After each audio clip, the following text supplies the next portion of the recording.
Assalamualaikum warahmatullahi wabarakatuh. Salam sahabat, ketemu kembali di channel pada suatu hari. Kali ini saya akan membagikan cerita tentang kisah cinta pocong yang tak direstui. Tapi sebelum masuk ke cerita, silahkan klik tombol subscribe dulu.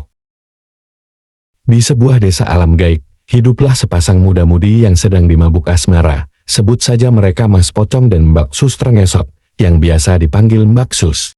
Mas Pocong dan Mbak Sus ini sudah lama menjalin hubungan, tetapi belum juga ada kepastian untuk menikah. Suatu malam, Mas Pocong berniat untuk mengapel ke rumah sang pujaan hati, si Sus Trengesot. Seperti biasa, sebelum ngapel ke rumah Mbak Sus, Mas Pocong menyempatkan diri untuk mencari buah tangan kesukaan pacarnya, yaitu bunga 7 rupa. Setelah ia mendapatkan sekantung plastik penuh dengan bunga, yang ia bawa dengan cara digigit, karena tangannya terbungkus kain, Mas Pocong langsung melompat-lompat menuju rumah Mbak Sus. Mbak Sus Trengesot tinggal di komplek bangunan rumah sakit yang sudah tidak terpakai. Dulunya rumah sakit itu dipakai khusus pasien ibu dan anak, yang sekarang sudah pindah, dan gedung itu kini terbengkalai. Di depan pintu rumah sakit, Mas Pocong memanggil Mbak Sus agar keluar menemuinya, dan benar, dari ujung lorong Mbak Sus perlahan ngesat menemuinya. "Ayang Sus, aku bawakan makanan kesukaanmu," kata Mas Pocong sambil memberikan buntelan plastik isi kembang. "Wah, tidak perlu repot-repot Mas Pocong," jawab Mbak Sus sambil meraih plastik. Setelah beberapa saat mereka berbincang di depan pintu, Mbak Sus mengajak Mas Pocong meneruskan obrolannya di bawah pohon Kamboja, yang tumbuh di sebelah utara gedung rumah sakit, yang memang dulunya sebuah taman, namun sekarang banyak ditumbuhi rumput liar. "Bagaimana kabarmu Ayang Sus? Sudah seminggu kita tidak bertemu. Kamu baik-baik saja kan?" tanya Mas Pocong. "Aku baik-baik saja Mas. Bagaimana kabar Mas Pocong?" balas Mbak Sus. Mas Pocong lantas berdiri dan menegapkan dadanya seraya berkata, "Bisa kau lihat sendiri kan, aku baik-baik saja. Malahan sekarang aku mendapat pekerjaan tambahan dari si bos, untuk menakut-nakuti anak manusia yang sering keluyuran malam," jelas Mas Pocong dengan bangga. Mbak Sus pun hanya bisa tersenyum dan memberikan selamat kepada Mas Pocong. Namun raut wajah Mbak Sus tiba-tiba berubah sedih, seperti menyembunyikan sesuatu.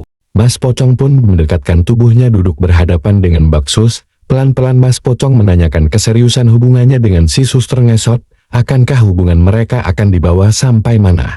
Mbak Sus pun hanya bisa tertunduk, tidak bisa menjawab, seolah ragu akan menyampaikan apa yang ada dalam benaknya. "Tak apa jika kamu tidak mau menjawab. Aku akan sabar menunggu sampai engkau memberi keputusan," kata Mas Pocong memecah dalam diam. "Baiklah Mas Pocong, aku akan memberitahumu sesuatu. Bukannya aku tidak serius dengan hubungan ini, atau bukan karena aku tidak mencintaimu, tapi apalah daya jika bapakku tidak merestui kita. Bapakku tidak menyukaimu Mas," jelas Mbak Sus. "Lantas apa alasan bapakmu tidak merestuinya?" timpal Mas Pocong. Kemudian Mbak Sus menjelaskan alasan kenapa bapaknya tidak menyukai Mas Pocong. "Bapak tidak setuju saya kawin dengan Mas Pocong, karena tangan dan kaki Mas Pocong terikat di dalam kail. Pasti nanti akan merepotkan ke depannya, apalagi jika besok memiliki anak. Bagaimana kamu bisa menggendong anak kita, kalau tanganmu saja terikat? Di samping itu, aku juga tidak bisa berjalan, hanya nyesot," jelas si Sus Trengesot. "Bukannya itu, malah saling melengkapi. Aku tidak memiliki tangan sedang kamu tidak bisa berjalan," kata si Pocong.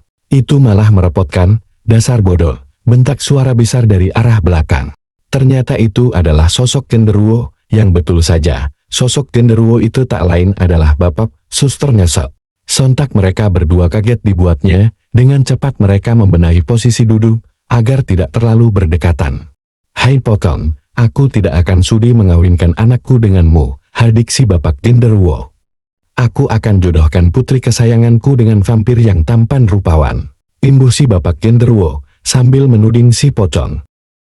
"Maaf Pak, kalau Bapak tidak suka dengan saya tidak apa-apa, tapi jangan hina fisik saya ini setan Pak, jangan bandingkan saya dengan siluman," protes si Pocong. "Diam kamu, memang kamu mau apa? Kalau saya tidak suka sama fisik kamu, ayo cepat pergi dari sini," bentak Pak genderuwo. Dan akhirnya Pocong pun pergi dengan perasaan hancur, karena tidak mendapat restu dan ditolak mentah-mentah oleh bapak si Sus Trengesot. Begitu pula dengan Sus Trengesot, ia hanya bisa pasrah dengan keputusan bapaknya. Tamat.